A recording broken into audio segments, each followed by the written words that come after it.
Kanban é um método de desenvolvimento de software que tem como uma de suas práticas o gerenciamento do fluxo de trabalho, que deve ser monitorado, medido e reportado a cada estado do fluxo. Pessoal, todo mundo conhece o Kanban como sendo o quê? Aquele quadrinho, geralmente um quadro branco que a gente tem na parede, separado por raias. Em cada raia dessa, uma série de post-its colados nessas raias. Geralmente, essas raias elas seguem um padrão de to do, doing e done. Então, o que eu tenho para fazer, o que eu estou fazendo e o que já foi feito. Isso é um Kanban. Por quê, pessoal? Porque o Kanban ele pode ser uma prática, ele pode ser uma técnica, pode ser um quadro branco com uma série de post-its dentro. Na verdade, a origem do Kanban ela vem da indústria. Ela começou a ser utilizada na indústria e, posteriormente, ela se voltou mais à aplicação no desenvolvimento de software. A ideia básica do Kanban é manter um quadro branco contendo as fases do projeto e utilizar os post-its para poder mostrar como que está o andamento das tarefas do projeto. Dessa forma, quem olhar para esse quadro vai conseguir saber como é que está o andamento do projeto. Ela vai conseguir saber se tem muita coisa pendente, se tem muita coisa sendo feita, se já tem muita coisa pronta. Então, tudo isso direciona o gerente do projeto ou aquela pessoa que quer ter uma visão macro do projeto a saber o status do projeto. A questão está afirmando o seguinte, que o Kanban tem como uma de suas práticas o gerenciamento do fluxo de trabalho, que deve ser monitorado, medido e reportado a cada estado do fluxo. Tudo isso, pessoal, que a questão está falando aqui, isso pode ser observado dentro do quadro, lá com os post-its, colocando as informações mais relevantes do projeto, colocando os requisitos do projeto.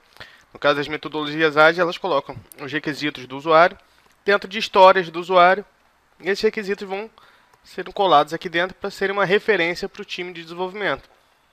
O que mais que a gente precisa saber sobre o Kanban?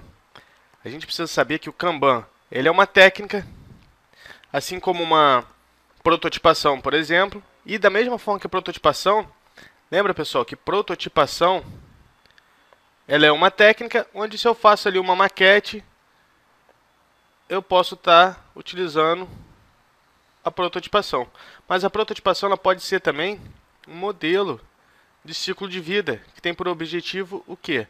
Entregar um protótipo com uma ênfase muito mais forte na parte funcional dele, na parte em validar as informações. Então o protótipo pode ser tanto uma técnica quanto um processo de desenvolvimento.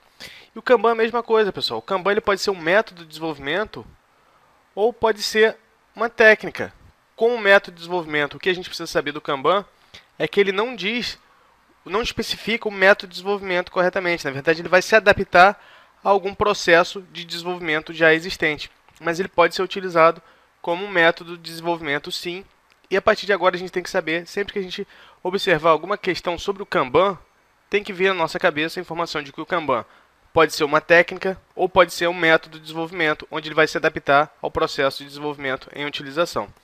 Nesse caso aqui, eu coloquei um exemplo, um desenho aqui do Kanban, todo mundo já deve ter visto, mas só para saber, a gente separa aqui as fases do projeto em raias, colocando todas aquelas informações que são mais relevantes, então o que está pendente, o que está em análise, o que está em desenvolvimento, o que está em teste, o que está em publicação, em produção, sendo preparado para publicação.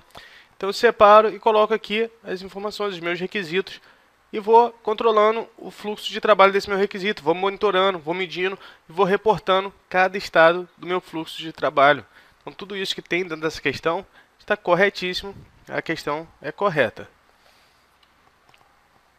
O sistema denominado Kanban tem por objetivo controlar e balancear a produção, com a eliminação dos desperdícios e acionar um sistema de reposição de estoque pela indicação dos seguintes fatores: o que, quando e quanto fornecer e produzir. Então, pessoal, a gente acabou de ver o seguinte: o Kanban ele é uma técnica ou um método de desenvolvimento, onde ele se adapta ao processo de desenvolvimento. Essa questão aqui, ela tem um problema para quem não aprendeu isso que a gente acabou de aprender na questão anterior. Por quê? A pessoa vai verificar ali Kanban, vai pensar lá no quadro contendo as raias e os post-its. E ela vai pensar o seguinte: bom, o Kanban é para eu controlar só para eu mostrar ali visualmente as informações do meu projeto. E aí já começa aqui a se complicar, já começa a ficar complicado porque ela não vai ter uma visão maior sobre como funciona o Kanban.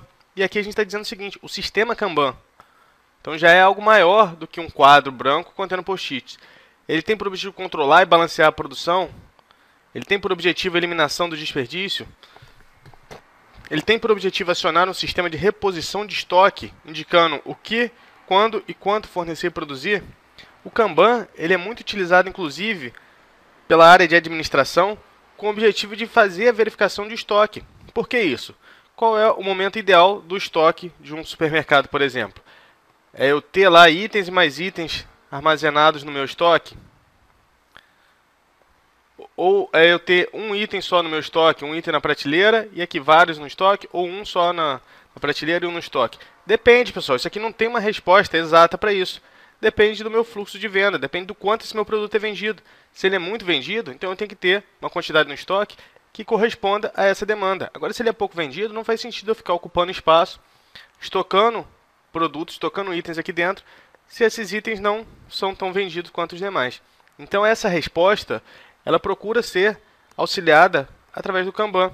O Kanban ele vai manter um controle do que está sendo feito e dizer ali qual seria o ideal para você manter no seu estoque. Então, é fazer o seguinte coisa, acionar um sistema de reposição de estoque. Você consegue controlar, a partir do momento que você consegue controlar, você consegue saber em que momento vai ser necessário adquirir mais, antes que você esteja ali sem nada, e aí tem que correr atrás para poder suprir essa demanda. Então isso aqui está correto, é um outro dos objetivos também do Kanban. O Kanban ele tem muitas características dos sistemas de desenvolvimento Lean, que é o que? O Lean Software Development. É o sistema enxuto, onde ele diz que você tem que prezar sempre pela eliminação do desperdício. Eliminação de desperdício, seja na utilização de papel de impressora, seja no processo de desenvolvimento, seja nos requisitos do usuário. E o Kanban tem muito disso, tem muito de você tratar, você ter apenas aquilo que é necessário para aquele momento. Então a questão do desperdício é muito forte também dentro do Kanban. Usando-se o TDD, as funcionalidades devem estar completas e da forma como serão apresentadas aos seus usuários para que possam ser testadas e consideradas corretas. Pessoal, usando o TDD, a gente tem um ciclo. Qual que é o ciclo? Red, Green, Refactor. Lembra disso? Por que Red? Porque primeiro eu vou criar um teste. Esse meu teste vai funcionar? Não, vai funcionar. Então eu vou criar uma funcionalidade. Vou colocar aqui F. E agora eu vou verificar se esse meu teste funciona. Funcionou meu teste? Então eu sigo para o próximo passo, que é o quê? Refatoro e começo tudo novamente. Então, na verdade, o TDD, a gente vai pensar primeiro em testar. Primeiro, qual vai ser o teste que a gente vai criar. Depois disso, aí sim a gente vai pensar em qual funcionalidade que faria aquele teste funcionar. Então, pessoal, quando a questão diz o seguinte, que as funcionalidades devem estar completas da forma como serão apresentadas, ela viola todos esses conceitos aqui do TDD. Porque o TDD ele não tem nem funcionalidade quando ele começa, ele tem um teste. A funcionalidade nem iniciou ainda, nem tem uma linha de código dessa funcionalidade. Então eu crio meu teste, depois que eu crio meu teste, eu penso como que eu vou implementar a minha funcionalidade. Depois que eu implemento a minha funcionalidade, tem mais. Ela está pronta da forma que vai ser apresentada? Não. Por quê? Porque eu vou refatorar até que ela esteja da forma correta, da melhor forma a ser utilizada dentro do projeto. Então essa questão está toda errada e a gente não pode ter dúvidas quanto ao TDD, porque é um assunto muito simples, onde a maioria das questões elas cobram apenas o fundamento sobre aquele assunto, tá bom?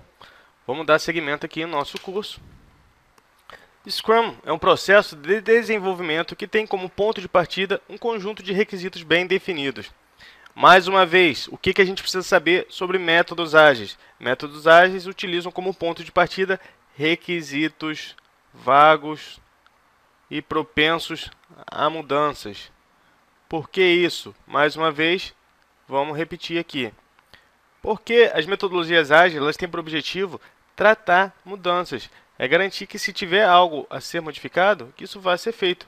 Então, para isso, ela utiliza ciclos de desenvolvimento curtos, períodos curtos, onde se ocorre algum imprevisto, se ocorre alguma demanda, como esse ciclo ele foi pequeno, essa alteração ou até mesmo o cancelamento desse requisito que foi desenvolvido não afeta o sucesso final do projeto. Então, o Scrum e o XP, eles têm como ponto de partida um conjunto de requisitos vagos. um conjunto de requisitos propensos a mudanças. Por quê? Porque se eu tenho um conjunto de requisitos bem definidos, eu posso utilizar até mesmo o modelo cascata. O cascata ele é muito bom para quando você tem requisitos bem definidos. Eu não preciso fazer o uso do XP ou do Scrum para isso. Eu posso utilizar lá o cascata, tem um fluxo sequencial, meu acúmulo de risco vai ser menor, porque eu conheço todos os meus requisitos de antemão, então tenho aqui uma simplicidade muito maior do que eu teria se utilizasse alguma metodologia ágil. Então não faz sentido isso aqui. Resposta incorreta. O desenvolvimento ágil de sistemas consiste em uma linguagem de modelagem que permite aos desenvolvedores visualizar os produtos de seu trabalho em gráficos personalizados. Pessoal, olha só isso aqui. Essa questão foi uma questão de 2013 da CNJ, onde ela cobrou aqui o básico do básico, que é saber o que era desenvolvimento ágil. Desenvolvimento ágil é o quê? É uma linguagem de modelagem? Aqui ele apelou legal, né, pessoal? Linguagem de modelagem, a gente tem a UML. E o desenvolvimento ágil permite o desenvolvedor visualizar o produto do seu trabalho em gráficos padronizados. Pessoal, isso aqui não tem nada a ver com a definição de desenvolvimento ágil. O examinador tentou misturar aqui uma série de conceitos de UML ou até mesmo com os próprios artefatos das metodologias ágeis para tentarem confundir aqui o candidato nessa questão, mas ela não tem nada aqui que a gente possa tentar achar que essa questão é correta. Questão, então, incorreta. Desenvolvimento ágil de sistemas é uma metodologia que tem por objetivo você trabalhar com requisitos vagos e propensos a mudanças, além de uma série de princípios, como, por exemplo, software funcional, ao invés de documentação abundante. A gente já viu sobre isso, está lá no Manifesto Ágil. Vamos continuar. Com relação a Scrum e Extreme Programming, julgue o item abaixo. No Scrum, o Product Owner é responsável por definir a visão do produto e remover os impedimentos, enquanto o Scrum Master é responsável por elaborar e manter o Product Backlog, bem como ajudar o PO a executar suas atividades diárias. Pessoal, sempre que uma questão falar sobre os papéis do Scrum, a gente tem que lembrar quais são os papéis. Product Owner, Scrum Master e Development Team, ou muitas vezes, na verdade, aparece como Team. Isso tudo aqui é o quê? Isso tudo aqui é o Scrum Team. Então lembra que eu falei para vocês? Cuidado para não confundir Scrum Team com time, apesar de algumas vezes aparecerem como sinônimos, mas se a questão estiver diferenciando isso, a gente tem que saber que Scrum Team é o todo. PO.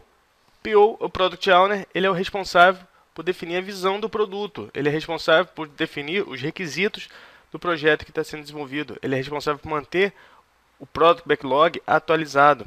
Ele é responsável por dirimir as dúvidas de toda a equipe de desenvolvimento em tempo integral, sempre que for acionado por essa equipe. E o Scrum Master? O Scrum Master ele é o facilitador. O Scrum Master ele vai agir como um escudo protegendo a equipe de interferências externas.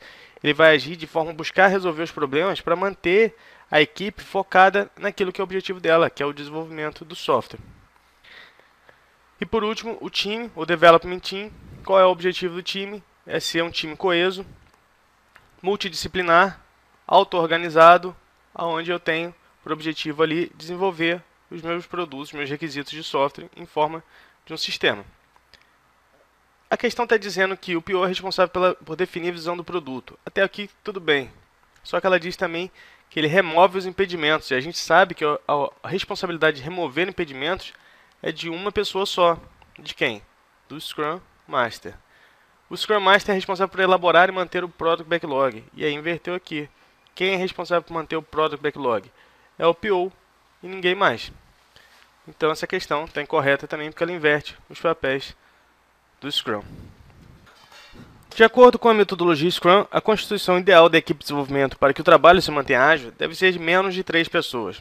Pessoal, essa questão aqui ela chega a beirar o ridículo, né? Vamos imaginar se o Scrum, por exemplo, ele tivesse menos de 3 pessoas. Então ele tem lá o PO, uma pessoa. O Scrum Master, 2 pessoas. Pronto, não tem mais ninguém dentro da minha equipe. Não faz o menor sentido isso aqui.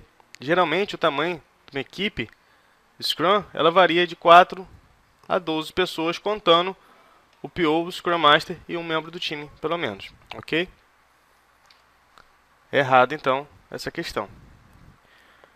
O ciclo de vida da metodologia Scrum se divide nas fases de pré-planejamento, desenvolvimento e pós-planejamento. O documento denominado Product Backlog é gerado na fase de desenvolvimento. Então vamos lá, pessoal.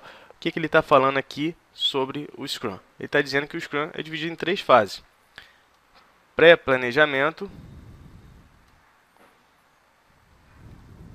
desenvolvimento e pós-planejamento. Isso aqui está correto. Realmente é essa a definição mesmo. O Scrum chama de pré-game, game, phase e post-game. Então agora vamos fazer uma revisão, entender como que funciona o ciclo de vida da metodologia Scrum. E vamos entender também, já sabendo disso, que tem pré-planejamento, desenvolvimento e pós-planejamento, se faz sentido o Product Backlog ser gerado na fase de desenvolvimento. Então vamos lá, pessoal. O pré-planejamento é a fase onde ela tem por objetivo descrever os requisitos em um documento que vai ser chamado de backlog. Então aqui já matei a questão. Por quê? Porque o Product Backlog ele vai ser descrito durante a minha fase de pré-planejamento, que é o que faz mais sentido, né, pessoal? Se eu estou falando de levantamento de requisito, faz sentido esse levantamento de requisito ser descoberto na fase de desenvolvimento? Não, ele tem que ser descoberto antes. Então ele é descrito aqui durante o meu pré-game, meu pré-planejamento, e vai ser descrito no Product Backlog. Posteriormente a isso, esses requisitos eles são priorizados e vão ser feitas estimativas de esforço para poder desenvolver cada um dos requisitos.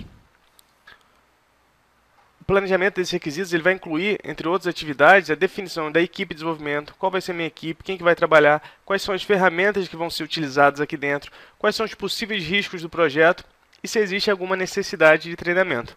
Depois disso tudo, vai ser feita uma proposta de uma arquitetura de desenvolvimento. E aí, caso exista alguma alteração nos requisitos descritos lá dentro do backlog, elas vão ser identificadas também, assim como os possíveis riscos de cada uma dessas alterações. Depois disso, a gente tem a fase de desenvolvimento. Eu coloquei aqui desenvolvimento como sendo múltiplos ciclos de desenvolvimento, muitos sprints. E a gente sabe que a cada sprint a gente entrega incremento de um produto. Então, dentro da minha fase de desenvolvimento, eu tenho que identificar as variáveis técnicas que possam afetar o meu ambiente. Então eu observo tudo isso e controlo durante o meu desenvolvimento. Então, ao invés de eu considerar essas variáveis apenas no início do meu projeto, como ocorre nas metodologias tradicionais, no Scrum eu vou fazer essa verificação continuamente. Isso vai aumentar a flexibilidade para poder acompanhar as minhas mudanças. Aqui na minha fase de desenvolvimento, o software ele vai ser desenvolvido em ciclos. Como que a gente chama esses ciclos? A gente chama de sprints. E em cada sprint, novas funcionalidades vão sendo adicionadas aqui dentro. Cada um dos ciclos é uma forma tradicional, ou seja, cada um dos ciclos eu vou ter lá a análise, depois o projeto, depois a implementação e depois o teste. Então aqui dentro eu tenho o ciclo de vida básico: análise, projeto, implementação e teste. Cada ciclo ele vai ser planejado para durar de 2 a 4 semanas, que é o tempo de uma sprint. E por último, a fase de pós-planejamento, post-game, onde eu coloco aqui como sendo disponibilização do projeto com a publicação e entrega da documentação. Então a gente já sabe que após a fase de desenvolvimento, vão sendo feitas reuniões para poder analisar o progresso do projeto. Isso tudo é feito dentro do post-game. Aqui dentro dessa fase de pós-planejamento, eu vou fazer uma série de reuniões para poder analisar como é que foi o progresso do projeto. E vou poder demonstrar para o meu cliente também como que o software funciona da forma que foi entregue. Nessa fase eu vou fazer as minhas etapas de integração, testes finais, né? Vamos deixar claro aqui que são os testes finais, e a documentação do meu projeto. Então, pessoal, esse é o ciclo de vida do Scrum. Apesar de pouca gente saber, ele é bem simples. É dividido em 3 fases, basta a gente entender o objetivo dentro de cada uma dessas fases. Aqui eu coloquei um desenho que resume essas principais informações. A partir dos meus requisitos de negócio, na minha fase de pré-planejamento, fase de pré-game, eu pego esses requisitos de negócio e populo o meu Product Backlog. Inicio aqui as informações dentro do meu Product Backlog. Lembrando que o Product Backlog ele é um artefato vivo. Ele vai sofrendo alterações até o final do meu projeto. Comecei a minha fase de desenvolvimento. Aqui o que eu vou fazer? Eu vou gerar o meu Sprint Backlog a partir do meu Product Backlog e tenho os releases das minhas entregas. Sendo que dentro do meu processo de desenvolvimento podem ocorrer demandas para alterações do meu Product Backlog. Então perceba que o Product Backlog ele continua sofrendo alterações aqui dentro.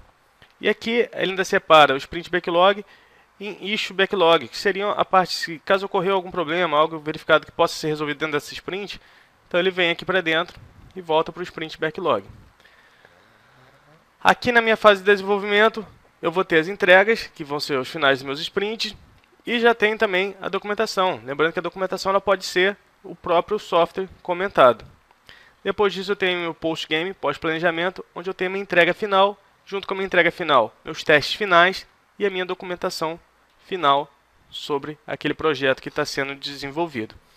Então, voltando na questão, a questão diz que o ciclo de vida da metodologia Scrum se divide nas fases de pré-planejamento. Perfeito isso aqui, pessoal. Pré-game. Desenvolvimento. Game phase. Pré-game phase, game phase e pós-planejamento. Post-game. Objetivo de cada uma de forma sucinta. Pré-game, levantar requisito. Game, desenvolvimento. Post-game, entrega.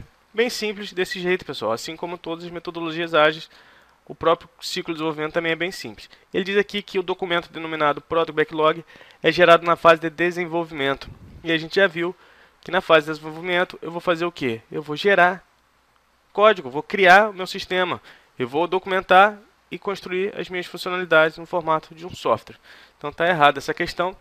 Questão simples, porém a gente precisava entender o conceito para poder acertar. Eu garanto para vocês que muita gente errou essa questão aqui porque não sabia como que era dividido o ciclo de vida da metodologia Scrum. Então vamos encerrar por aqui, para essa aula não ficar muito grande, e a gente continua a seguir.